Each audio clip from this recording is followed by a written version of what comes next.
What's up guys, Bluddshed here, bringing you the LON Legacy of Nightmares HOTA Barbarian for Diablo 3 patch 2.6.5 and season 17. Now this is, like I've been saying, the definitive Barb HOTA build because you get to use all kinds of stuff. You get to mix and match, like you have free item slots. I'm running Ancient Spear. It's so much fun to group the enemies up while you're using HOTA. It adds another dynamic effect to the build that otherwise wasn't there before. But you could use like Call the Ancients or whatever you like with the build. It performs really well at a low Paragon level. We're about 1,000 Paragon and we're handling this 100 pretty easily.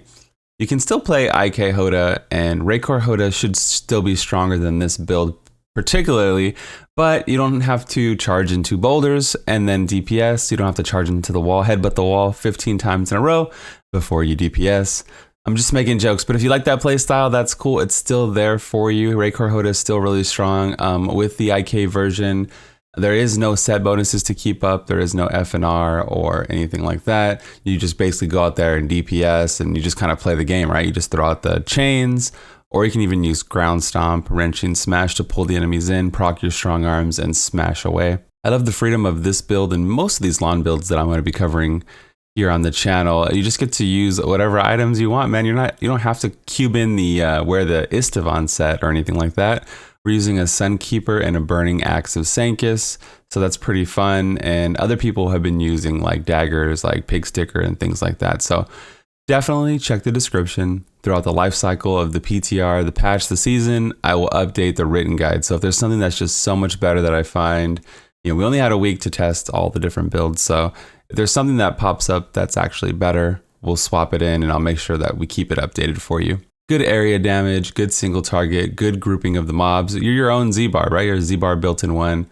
The HOTA Barb, it's just super fun, right? If you've never played a HOTA Barb before, this will be the season for you. But anyway, let's get into the actual build guide and stop talking your ear off. So you can see I have the Burning Axe of Sancus, but you could use a Pig Sticker in its place. Chance to fight through pain when enemies hit you. That actually procs Ignore Pain for you. So it's a really tanky kind of an axe. It does have fire damage, which synergizes perfectly with Hammer of the Ancients. I'm using a Sunkeeper, not for the gold find, but for the elite damage. So that's pretty cool. Zodiac for cooldown. You want to make sure you DPS through fire, but you're pretty much always DPSing because you don't have to build up your charges or anything like that with Raykor. Braces of the First Men, no brainer. Gavel, no brainer. A lot of damage. Band of Might, make sure you charge once every 8 seconds to keep up your Band of Might. That's 80% damage reduction. Pretty straightforward. HOTA Smash and chain enemies to your position. Let's look at the build here. Winnable Kathos is going to lower the cooldown of Wrath the Berserker. That's what I was saying. You could drop the chain and you can use like the Ancients, and then you could even drop Strong Arm Bracers for something else as well. So it's really up to you. There's a lot of room for freedom to kind of mix and match little things like that. You can also proc Strong Arms with Charge, so you can actually do it that way as well. This procs Strong Arms, but it also groups them up, right? So Rampage is going to build up your strength, give you more survivability and more damage. Ruthless is amazing, 40% more damage. Brawler is amazing, Winnable Kathos. On my Hellfire, I have a Nerves of Steel. But if you build tanky enough, you can probably drop the Nerves of Steel Hellfire and use Berserker Rage for that more 25%. Swamplands for the fire damage. And they're always going to have intelligence, so you're going to have to reroll them, but they're not too hard to get. Once you get an Ancient, they're always going to have, I feel like they always have 2 sockets. So then you just have to roll the main stat, right? You just have to get the fire and then you roll the main stat. 6-second Cassius is really important. In a perfect world, you would roll Freeze as a secondary effect and make sure you have Life per Fury on your belt. That's really important. I don't have it on this because I was doing a different build. You want to know what build I was doing? The LON Thorns version, and it didn't really work out too well. This is a fun build up to 90 or so, and then it starts to fall off in the 90s and beyond. You can probably do a 110 with a classic Thorn LON build, but it will take effort. But 1 to 90, we were doing okay.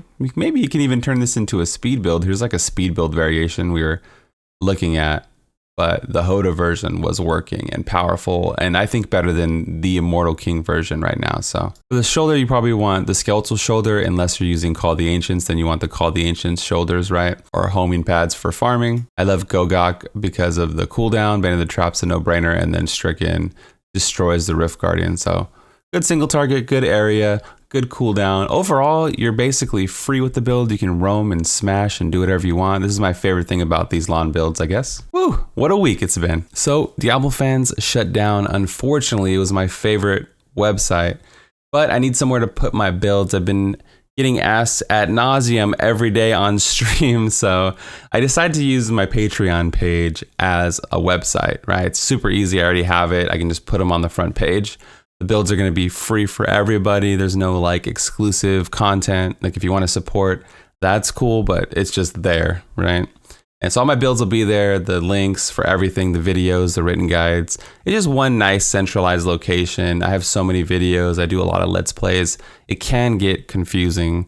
So also make sure to follow me at twitch.tv/bloodshed. We stream there 5 to 6 days a week. I'm trying some new things with my schedule, but I'm always going to be live Monday through Friday. And that's going to be all for me today. This is the Bloodshed, and I'm out of here. Peace.